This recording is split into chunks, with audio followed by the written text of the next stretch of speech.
ನಾವು ಯಾರು ವರಿಷ್ಠರನ್ನ ನಾವು ಭೇಟಿ ಮಾಡ್ತಾಯಿಲ್ಲ. ಈಗಾಗಲೇ ನಾವೆಲ್ಲರೂ ಅವರಿಗೆ ಮನವಿ ಮಾಡಿದ್ದೀವಿ.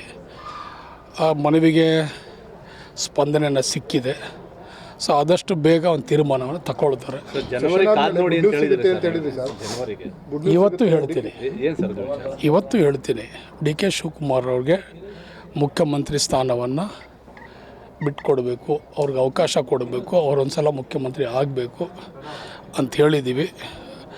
ಜನವರಿ ಪ್ರಾಯಶಃ 6ನೇ ತಾರೀಕು ಅವರಿಗೆ ಸ್ಥಾನ ದೊರಕುವಂಥ 99 ಭಾಗ ಒಂದು ಅವಕಾಶ ಇದೆ. ಜನವರಿ 6 ಏನೋ ಗೊತ್ತಿಲ್ಲ, ಲಕ್ಕಿ ನಂಬರ್ ಅಂತ ಎಲ್ಲರೂ ಹೇಳ್ತಾ ಇದ್ದಾರೆ. ಅದು 6 ಮತ್ತು 9 ಇವೆರಡು ಅವರ ಸಂಖ್ಯಾಬಲ. ಕೆಲವೊಂದಿಷ್ಟು ಸಿದ್ದರಾಮಯ್ಯ ಅವರ ಬಣದವರು ನೋಡಿ, ಇಲ್ಲಿ ಯಾರು ಬಣ ಇಲ್ಲ. ಇಲ್ಲಿ ಕಾಂಗ್ರೆಸ್ನ ನಾವೆಲ್ಲರೂ ಒಂದನೇ, ಇದರಲ್ಲಿ ಬಣ ಇಲ್ಲ. ಟೈಗರ್ ಜಿಂದಾಯ್ ಅಂತ ಹೇಳ್ತಾರೆ. ನೋಡಿ, ಇವೆರಡು ನಮ್ಮ ಆಸ್ತಿನೇ. ಸಿದ್ದರಾಮಯ್ಯನವರು, ಡಿ ಕೆ ಶಿವಕುಮಾರ್ ಅವರು ಎರಡೂ ಕೂಡ ಕಾಂಗ್ರೆಸ್ ಪಕ್ಷದ ಆಸ್ತಿ, ಈ ರಾಜ್ಯದ ಆಸ್ತಿ. ಇಬ್ಬರು ನಾಯಕರು.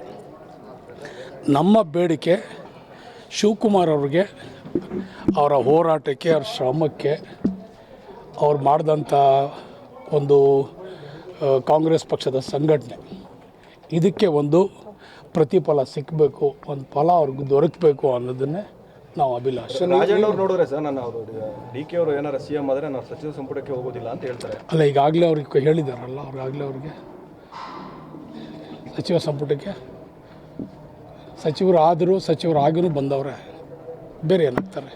ನೀವು ನೋಡಿದ್ರೆ ಈ ಥರ ಹೇಳ್ತೀವಿ ಸರ್, ಯತೀಂದ್ರ ಸಿದ್ದರಾಮಯ್ಯ ನೋಡಿದ್ರೆ ಹೈಕಮಾಂಡ್ ಯಾವುದೇ ರೀತಿ ನಾಯಕತ್ವ ಬದಲಾವಣೆ ಮಾಡಲ್ಲ ಅಂತೇಳಿ ಹೇಳಿದ್ದಾರೆ ಅಂತ ಹೇಳ್ತಾರೆ. ಅವ್ರು ಯಾರೇ ಹೇಳ್ಕೊಳ್ಳಿ ಸರ್, ಬೇರೆ ರಾಜ್ಯದ ಜನರು, ಈ ಭಾಗದ ಜನರು, ನಮ್ಮ ಶಾಸಕರು, ಸಾಕಷ್ಟು ಜನರು 90 ಭಾಗ ಅವರೆಲ್ಲರೂ ಕೂಡ ಶಿವಕುಮಾರ್ ಅವ್ರಿಗೆ ಒಂದು ಅವಕಾಶ ಕೊಡಬೇಕು ಅಂಥೇಳಿ ಎಲ್ಲರೂ ಮನವಿ ಮಾಡ್ಕೊಂಡಿದ್ದಾರೆ. ಎಲ್ಲರೂ ಆಸೆ ಇದೆ, ಮಾಡ್ತಾರೆ. ಅಲ್ಲ ಸರ್, ಇಷ್ಟು ಕನ್ಫರ್ಮ್ ಆಗಿ ತಾವು ಜನವರಿ 6ನೇ ತಾರೀಕು ಅವರು 99% CM ಆಗ್ತಾರೆ ಅಂತ ಹೇಳ್ತಿದ್ದೀರಿ. ಯತೀಂದ್ರ ಅವ್ರು ನೋಡೋರು ಈ ರೀತಿ ಹೇಳ್ತಾರೆ. ಅವ್ರು ಏನೇ ಹೇಳ್ಕೊಳ್ಳಿ ಅವ್ರು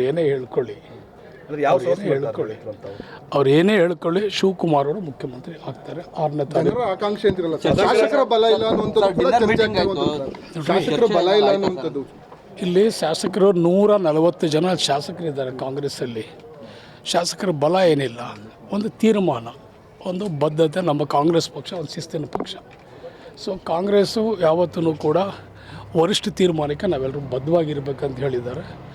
ಸೊ ಯಾವ ಪಕ್ಷದಲ್ಲಿ ಏನಿದೆ ಗೊತ್ತಿಲ್ಲ, ಕಾಂಗ್ರೆಸ್ ಪಕ್ಷದಲ್ಲಿ ಒಂದು ಶಿಸ್ತಿದೆ. ವರಿಷ್ಠ ತೀರ್ಮಾನಕ್ಕೆ ನಾವೆಲ್ಲ ಬದ್ಧವಾಗಿರ್ಬೇಕಂತ ಬದ್ಧತೆಗೆ ನಾವು ಸಿದ್ಧವಾಗಿದ್ದೀವಿ. ಘೋಷಣೆನ ಪ್ರಮಾಣ ವಚನ ಅಥವಾ ಏನು ಸರ್? 6ನೇ ತಾರೀಕು ಅವ್ರ ಪಟ್ಟಕ್ಕೆ ಏರ್ತಾರೆ. ಪ್ರಮಾಣ ವಚನ ಅವರು ಗಂಭೀರ ಆರೋಪ ಮಾಡಿರುವಂಥದ್ದು. ಅಮಿತ್ ಶಾನ ಮೀಟ್ ಮಾಡಿದ್ದಾರೆ ನೋಡಿ, ಅವರು ನಮ್ಮ ವಿರೋಧ ಪಕ್ಷದಲ್ಲಿ ಇರೋರು. ಯತ್ನಾಳ್ ಅವರು ನಮ್ಮ ಪಕ್ಷದವರಲ್ಲ. ಅವ್ರ ಕರ್ತವ್ಯ ಏನು? ನಮ್ಮನ್ನು ಟೀಕೆ ಮಾಡುವಂಥದ್ದು, ನಮ್ಮನ್ನು ವಿರೋಧ ಮಾಡುವಂಥದ್ದು, ನಮ್ಮ ಕಾರ್ಯಕ್ರಮಗಳು ಅಡ್ಡಿ ಮಾಡುವಂಥದ್ದೇ ಕೆಲಸ ಅವ್ರದ್ದು. ಬೇರೆ ಏನಿದೆ ಅವ್ರ ಕೆಲಸ? ಅವ್ರಿಗೆ ರಾಜಕೀಯದಲ್ಲಿ ಏನು ಬೇಕಾದ್ರೂ ಹೇಳ್ಬೋದು. ಅವರು ಸುಳ್ಳಾರ ಹೇಳ್ಬೋದು, ಒಳ್ಳೆದಾರ ಹೇಳ್ಬೋದು, ಕೆಟ್ಟದಾರ ಹೇಳ್ಬೇಕು. ಕೆಟ್ಟದಿದ್ದರೆ ನಾವು ತಿರಸ್ಕಾರ ಮಾಡ್ತೀವಿ, ಒಳ್ಳೇದಿದ್ರೆ ಅಕ್ಸೆಪ್ಟ್ ಮಾಡ್ಕೊಳ್ತೀವಿ. ಅವ್ರ ಕರ್ತವ್ಯನೇ ಅದು. ಅದರಲ್ಲಿ ಏನಿದೆ?